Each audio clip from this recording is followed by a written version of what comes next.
Olá, seja bem-vindo ao FIB Notícias. Veja os destaques de hoje. FIB consegue 86% de aprovação em exame da OAB. Aberta inscrição para curso de teoria musical. Governo de São Paulo estabelece meta de alfabetização aos 7 anos. Projeto artístico leva Bauru para dentro da sala de aula.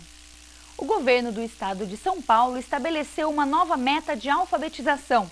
A partir desse ano, o objetivo da Secretaria de Educação será alfabetizar plenamente os estudantes até os 7 anos.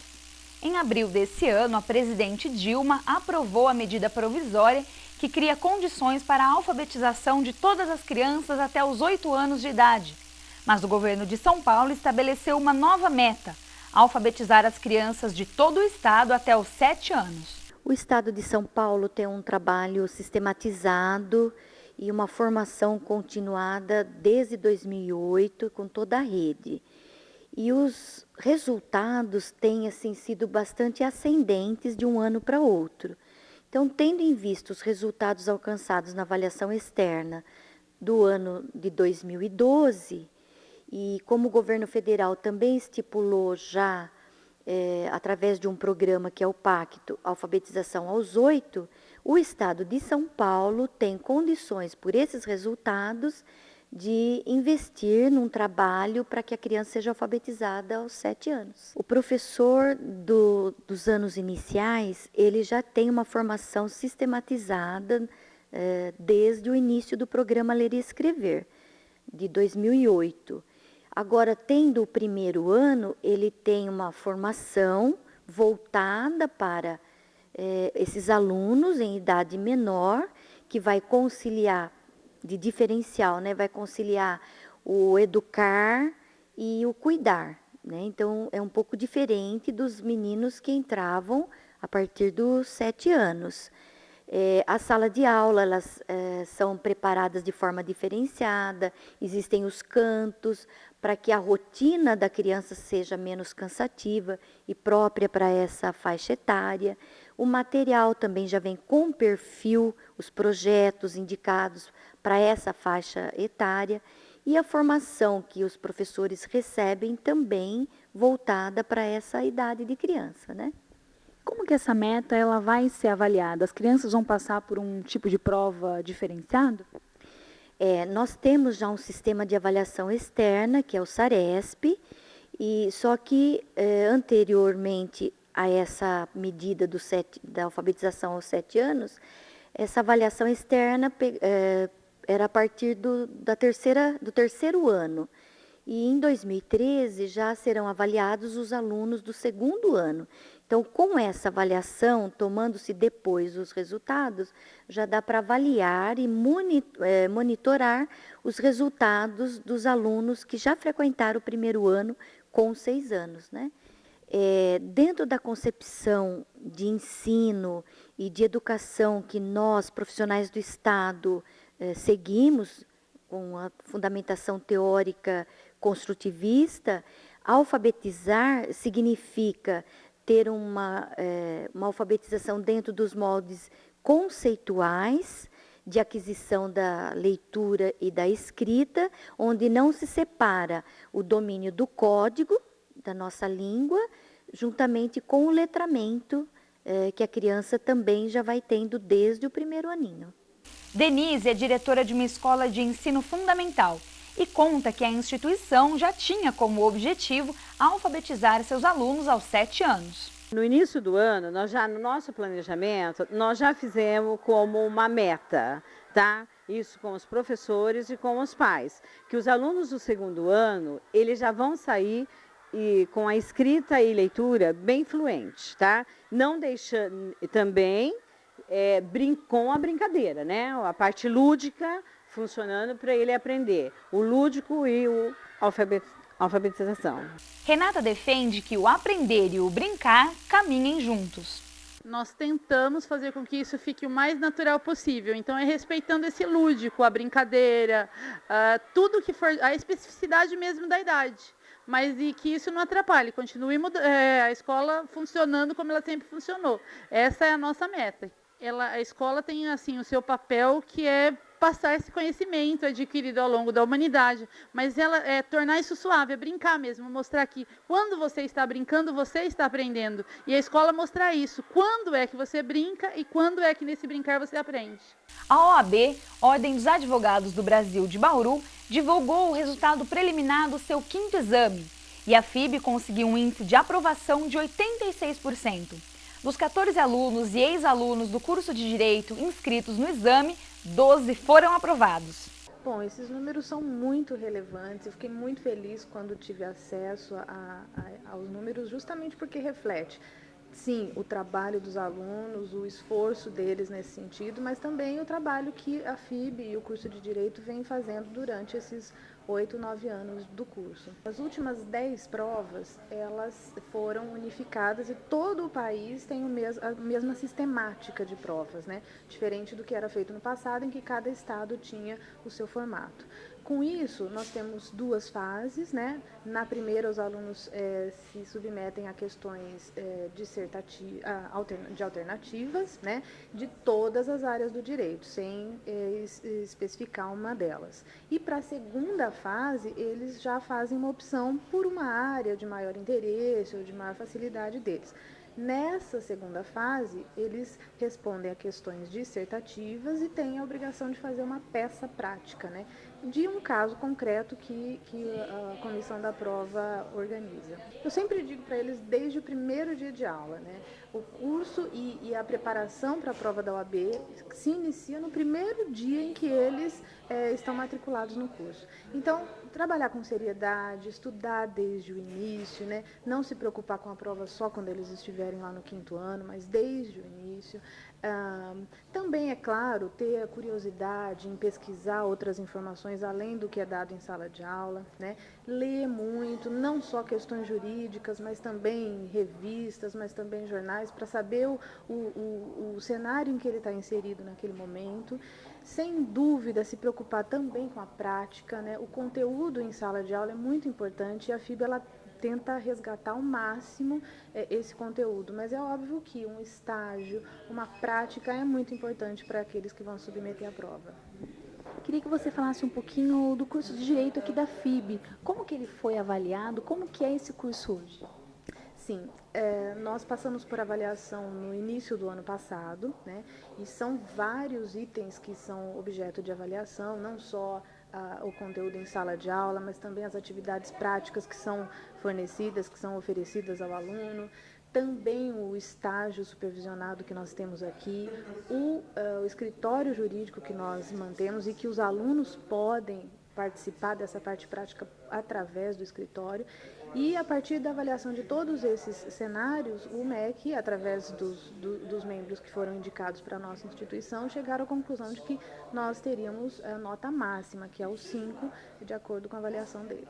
Monique é aluna do 5º ano do curso de Direito da FIB e foi uma das aprovadas no exame da OAB. Foi muito legal, foi muito emocionante, porque eu lutei por isso, né?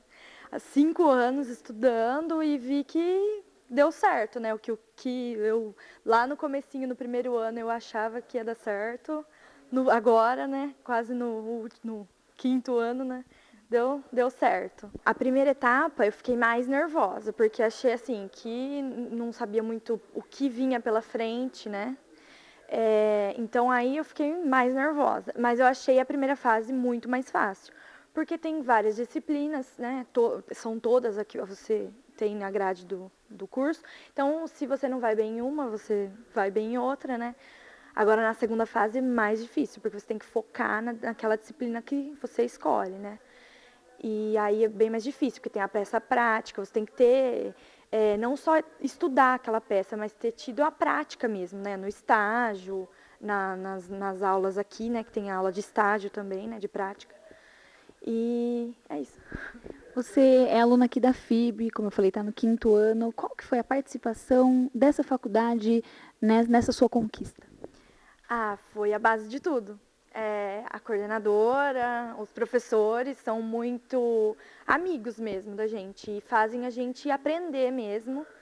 E o sistema é diferente aqui, né? Eles são assim, fazem a gente aprender mesmo, tem muita prática, muita hora complementar para ajudar, né? Não só se basear ali na teoria, mas como a Cláudia falou, mais a prática mesmo. Quanto que você acha que depende do aluno e da universidade na hora de fazer esse exame, por exemplo? Depende mais do aluno ou depende mais de ter uma boa faculdade?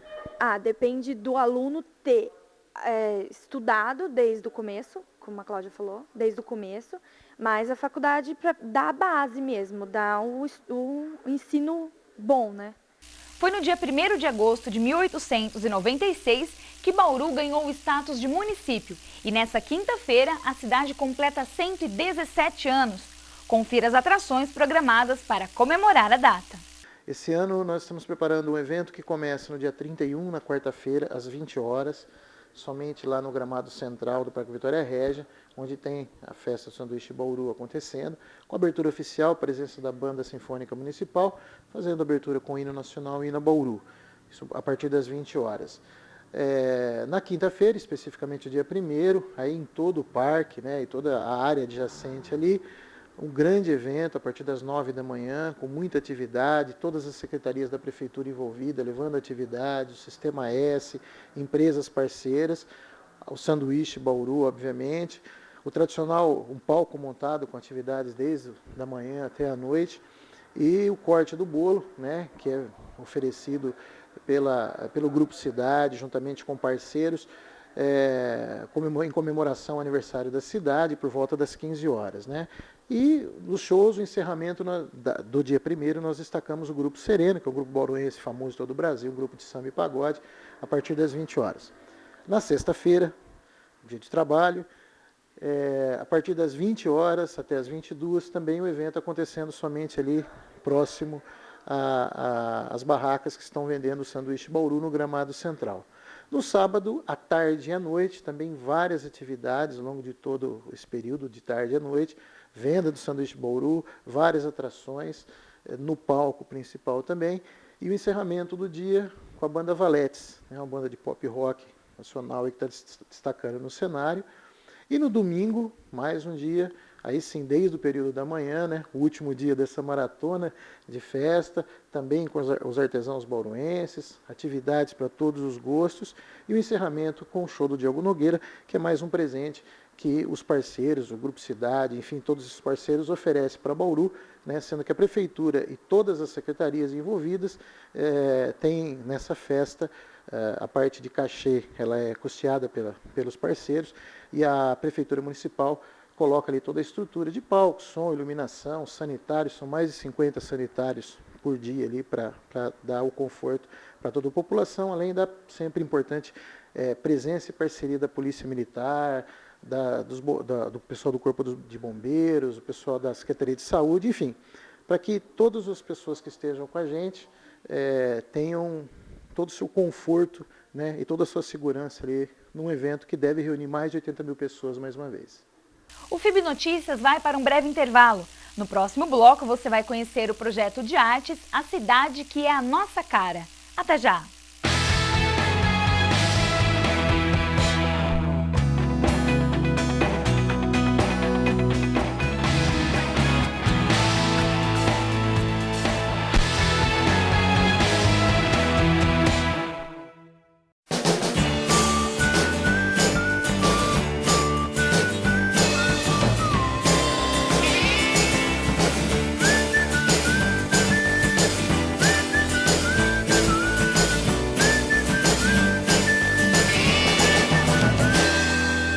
I wanna things to do.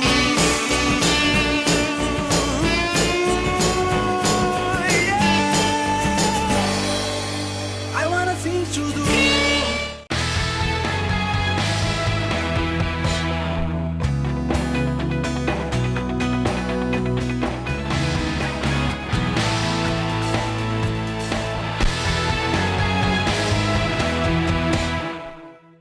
Resultado de uma parceria entre o Instituto Arte na Escola, a Prefeitura de Bauru e a Diretoria de Ensino, o projeto A Cidade que é a Nossa Cara levou Bauru para dentro das salas de aula por meio da arte. O projeto A Cidade que é a Nossa Cara teve sua primeira edição em 2012 E aconteceu novamente esse ano através do Instituto Arte na Escola, que tem um polo dentro da Unesp em Bauru. O Instituto Arte na Escola, ele foi criado pela Associação do IOSPEC do Rio Grande do Sul. Depois se espalhou por todo o país, né? E o objetivo realmente é dar formação continuada para os professores da rede pública, de um modo geral, estadual e municipal, visando a formação em artes visuais. Como nós temos aqui, né, o curso de artes visuais, então nós realmente fizemos essa parceria, né, o Instituto fez a parceria com a Unesp para que a gente pudesse ter um projeto, assim, um projeto de extensão, né? Aqui em Bauru é um projeto de extensão. A avaliação que eu faço é realmente que eu percebo, né, o crescimento dos professores, porque quando nós começamos também, o professor era assim bem tímido em relação ao ensino da arte, né? E eu fui percebendo que eles foram crescendo, a gente vai observando nas escolas o crescimento desse professor, o conhecimento desse professor, os artistas, que muitos professores não conheciam nem os artistas brasileiros de um modo geral, porque nós trabalhamos com a arte brasileira, né? Então, quando a gente diz um Portinari, um Di Cavalcanti, né, um Guiná, aí, como a professora está trabalhando, então, agora eles já sabem, já se entusiasmam por conhecer outros, né? Porque de todos que nós temos aí, eles vão retirando esses DVDs e vão trabalhando em sala de aula. Isso é muito bom. E eu achei que eles cresceram bastante. Esse projeto foi desenvolvido agora em julho com cerca de 30 professores de artes da rede estadual e municipal de ensino. Bom, o projeto visa que você direcione o olhar para a cidade onde você mora, a estrutura física da cidade, as pessoas que vivem nessa cidade, é como se fosse um organismo mesmo, né? As ruas consideradas como artérias por onde você passa, os marcos da cidade, os polos, onde você fixa vivências mesmo, a sua vida presa a esses marcos na cidade, representam toda a sua história.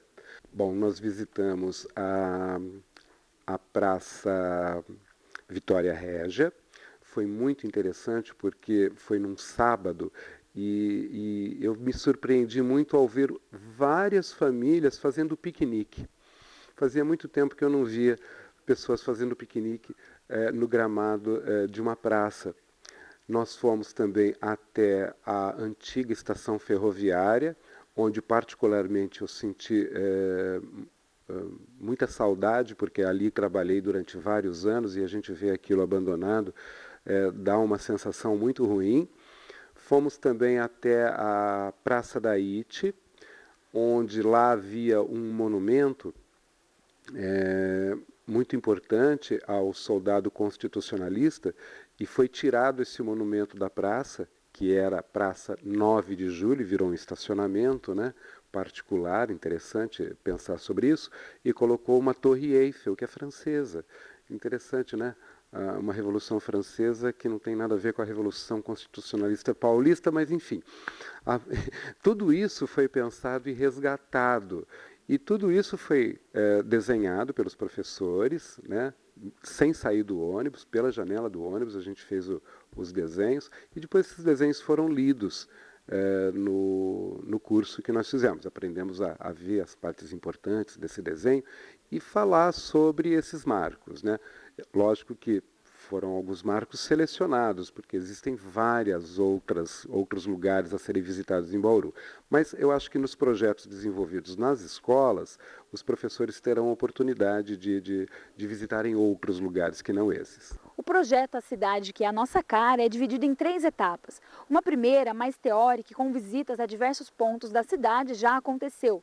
Foi desenvolvida também uma segunda etapa na fase de criação dos projetos artísticos e já está em execução nas escolas a terceira etapa do projeto, que é a fase de implantação e que deve ser concluída em novembro. Depois que eles fizeram essa visita pela cidade, primeiro foi feito um processo de pensar esses desenhos, uma reflexão durante esse curso de formação, e eles usaram como suporte um um acrílico, né, transparente, onde os professores foram montando como se fosse um painel e foram relatando as vivências que eles tiveram, as lembranças que foram trazidas por meio dessa vivência. A partir daí, também, com essa sensibilização, os professores tiveram materiais, né, e suporte para poder elaborar os projetos, pensando até mesmo nesses espaços como pontos de referência para os projetos que vão ser desenvolvidos com os alunos. Então, o meu projeto, que já está elaborado, mas está apenas para ser executado, né, ele nasceu a partir de uma dinâmica que a professora deu durante o curso, de estarmos fazendo várias dinâmicas de apreciações. Aí nós deveríamos estar escolhendo um dos DVDs que estava à disposição, escolhendo assim um artista, e como nós estaríamos trabalhando a questão da apreciação desse artista aos olhos das crianças. E na ocasião escolhi o Guinhardt, junto com duas amigas que também são da mesma escola, para nós estarmos trabalhando juntas, né? Só que cada um num foco diferente.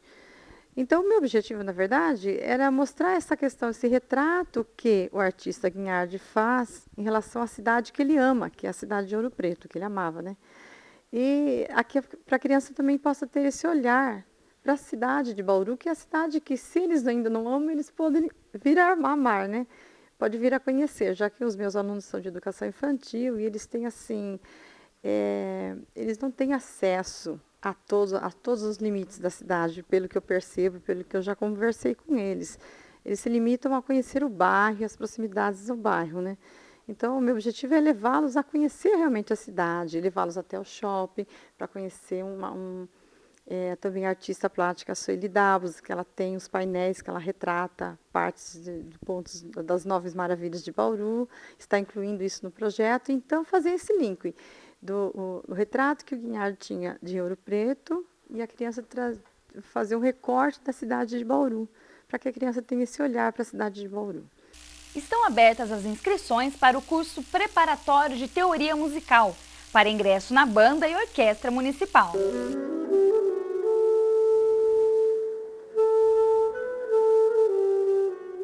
Felipe entrou na banda municipal quando tinha apenas 11 anos. Hoje, com 18, ele toca saxofone e mostra que tem talento. Quando eu entrei era uma paixão o sax, né? Sempre quis tocar. Aí comecei a pegar gosto, comecei a estudar cada vez mais e é um prazer tocar com a banda aqui.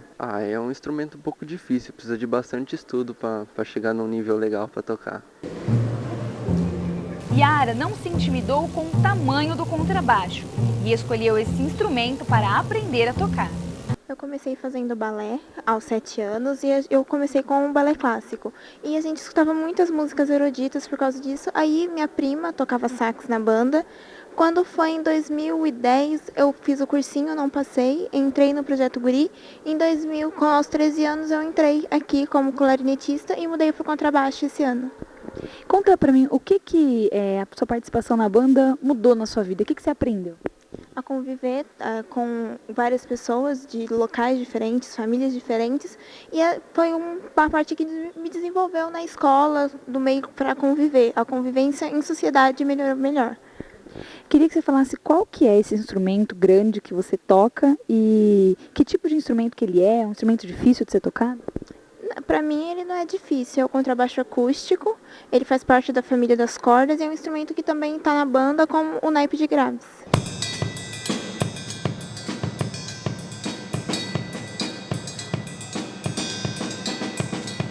Antes eu tocava bateria, né, desde os 7 anos já, e aí eu descobri que existia aqui a banda e eu ouvi ela tocando, eu gostei bastante. E aí eu vim mais por causa da bateria e comecei a aprender todos esses instrumentos aqui. Como é muito instrumento, tem que estudar bastante, estudar mais até que os outros. E eu me lido melhor com a bateria, que bumbo, caixa, e meu mal mesmo são as teclas, que é um pouquinho mais difícil. Antes de vir pra cá eu não sabia praticamente nada, né? Eu só sabia tocar um pouquinho lá de bateria, um pouquinho de rock, e agora eu pude aprender um monte de estilo de música diferente, né? Uma coisa mais ampla assim do que eu sabia antes. A banda municipal existe desde 2002 e a orquestra desde 2004. E fazer o curso preparatório de teoria musical é o primeiro passo para o jovem que queira participar da banda ou da orquestra. Mas para se inscrever é preciso estar matriculado em uma escola do ensino fundamental ou médio. Bom, na verdade, para ingressar no curso não tem seleção. Eles podem se inscrever e começam o curso automaticamente. O que acontece é, depois, eles têm que fazer uma prova para entrar na banda ou na orquestra, né? Porque é um curso, na verdade, preparatório para preenchimento de vagas na banda e da orquestra que estão abertas. Nesse curso a gente ensina duas coisas, ensina teoria musical desde o básico e ao mesmo tempo ensina um pouco de instrumento musical já. Obviamente que muito aluno não sabe qual instrumento ainda, então ele vai ter uma passagem por todos os instrumentos, vai conhecer todos os instrumentos de perto, e ele vai ter que optar por algum nesse primeiro momento e vai começar a estudar com o professor. Ao longo do tempo, ele ingressando na banda, ele pode até mudar de instrumento, mas depende muito das vagas que vão estar abertas, na banda ou na orquestra. A banda é formada em sua maioria por instrumento de sopros e a percussão, e apenas o instrumento contrabaixo que é de cordas. A orquestra ou não, a orquestra é formada em sua maioria por cordas e os sopros em menor quantidade e a percussão também em menor quantidade.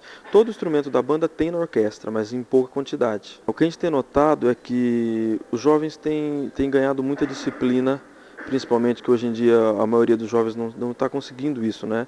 Então na música não há outra maneira da pessoa aprender o instrumento, a não ser com disciplina.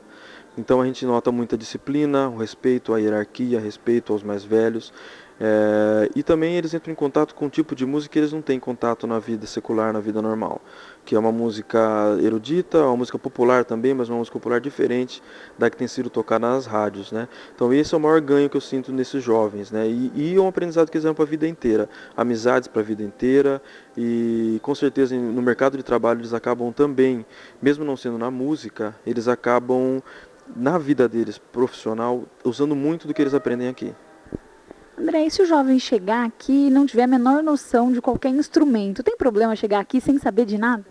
Não tem problema nenhum. Na verdade, a maioria não tem noção do que é, porque esses instrumentos são instrumentos assim corriqueiros, né? Então, assim, não tem problema, tem que vir, a gente vai apresentar os instrumentos, os professores vão apresentar, vão ver jovens como eles tocando esses instrumentos e com certeza algum vai tocar o coração deles.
E assim encerramos essa edição. Escreva para nós, dê a sua sugestão de pauta. Envie um e-mail para fibnoticias@fibbauru.br. Fib Notícias, um telejornal a serviço do cidadão.